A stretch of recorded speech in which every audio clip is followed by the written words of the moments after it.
अस्सलाम वालेकुम, welcome to doctor सामिस clinic. आज हमारा टॉपिक है कि प्रेगनेंसी के दौरान किन औरतों को डायबिटीज हो जाती है, शुगर हो जाती है और क्यों हो जाती है। अक्सर आपने सुना होगा कि हमल के दौरान आपको शुगर हुई थी और उसके बाद वो ठीक ही नहीं हुई। तो आज के वीडियो में हम देखेंगे कि डायबिटीज, शुगर हमल के दौरान प्रेग्नेंट औरत को क्यों हो जाती है और इसका ट्रीटमेंट क्या है और क्या ये हमल खत्म होने के बाद खत्म होती है या नहीं खत्म होती। आज इसी क्वेश्चन को लेके चलेंगे। चलें जी, वीडियो को स्टार्ट करते हैं। पिछले 4-5 साल की अगर आप हिस्ट्री उठा के देख लें तो बहुत से ऐसे केसेस देखने को मिले हैं जिनमें बच्चियों को गेस्टेशनल डायबिटीज मेलाइटस हो जाता है, जिसको जीडीएम बोलते हैं। और इसकी वजह क्या है? इसकी वजह है हमारा साइडेंट्री लाइफस्टाइल। हम औरतें जो हैं जिस वक्त प्रेग्नेंट होती हैं तो वो ये समझती हैं कि वो हर तरह के खाने की रिस्ट्रिक्शन से आज़ाद हो गई हैं। वो ये समझती हैं कि ये 280 दिन जो मुझे मिल गए हैं मैं हर चीज़ खा पी जाऊं।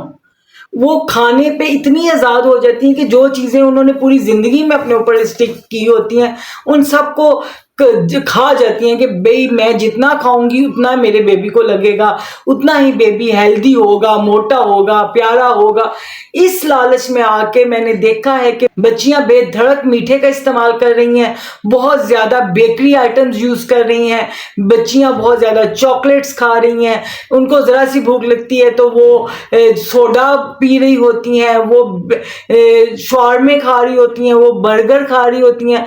वो फर्स्ट ट्राइमेस्टर में वो कहती हैं जी हमारा दिल घबराता है, हमारा दिल खराब होता है, घर का खाना नहीं खाया जाता तो बर्गर खा लेती हूँ, थोड़ी शॉर्मा खा लेती हूँ, बोतल पी लेती हूँ। तो ये सब चीज़ें आपके अंदर डायबिटीज को पैदा कर रही हैं। खाना पीना और वो भी इस तरह का फुल ऑफ कार्बोहाइड्रेट्स और उसके बाद लेटे रहना, यही वजह है कि आपको डायबिटीज मेलाइटस हो जाता है। अगर आप पहले से ही ओबेसिटी की शिकार हैं, पहले से ही साइडेंट्री लाइफस्टाइल आपका है, आपकी जिंदगी का मकसद खाना है और आराम करना है, तो आपको प्रेगनेंसी के दौरान शुगर होने के बहुत ज्यादा चांसेस हैं।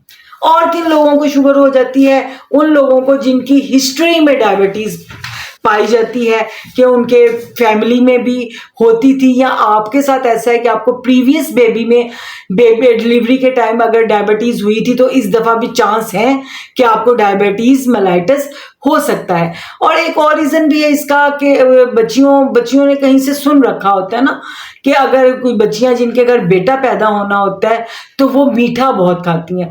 तो बच्चा जो चीज़ आप सोच लो तो उसी चीज़ की क्रेविंग होने लगती है। इसी एक खुशफहमी में कि मुझे मीठे की तलब हो रही है, मुझे बेटा पैदा होने वाला है, तो वो इतना मीठा खाती हैं, इतना मीठा खाती हैं कि उनको बेटा पता नहीं होता है कि नहीं होता, उनको शुगर हो जाती है। तो इसलिए आपने इस वाले कंसेप्ट को भी चेंज करना है और अपने आप को डायबिटीज होने से बचाना है। अब डायबिटीज मेलाइटस जो है, कुछ जो पेशेंट्स हैं उनको हो जाती है प्रेगनेंसी में, और जैसे ही प्रेगनेंसी ठीक खत्म होती है, आपकी डिलीवरी होती है, तो वो डायबिटीज खत्म हो जाती है, इसलिए इसको गेस्टेशनल डायबिटीज बोलते हैं। लेकिन जिन कुछ बहुत से केसेस में डिलीवरी के बाद भी कंटिन्यू रहती है और कुछ केसेस में फीमेल्स को हर डिलीवरी पे ही ऐसा हो। अब अगर आपको हमल के दौरान डायबिटीज हो जाती है तो उसका क्या नुकसान हो सकता है? उसका पहला ये नुकसान हो सकता है कि आपका बेबी जो है वो गुड साइज हो सकता है। बहुत ज़्यादा बेबी पल जाए अगर, तो वो बेबी उस डिलीवर नॉर्मल होना मुश्किल होता है। आपके बेबी के गिर्द पानी ज़्यादा हो सकता है, आपकी बेबी के ग्रोथ में मसला आ सकता है।